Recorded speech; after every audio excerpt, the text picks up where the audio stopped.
What is up everyone? In today's video I'm going to show you how to fix call waiting in Narzo N63.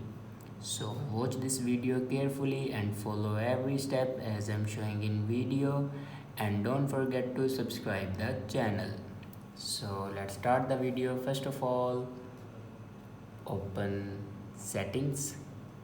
In settings, scroll down and here you can see the option system and update.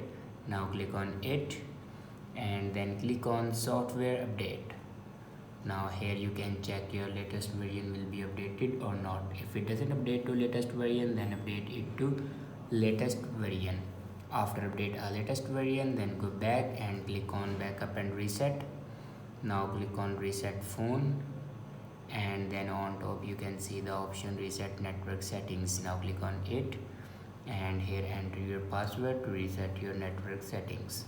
After reset the network settings, then go back to your home screen and restart your device. For restart your device, press and hold power button and then swipe up to restart your device. After doing these steps, your problem will be fixed. I hope this video is helpful for you. Thanks for watching.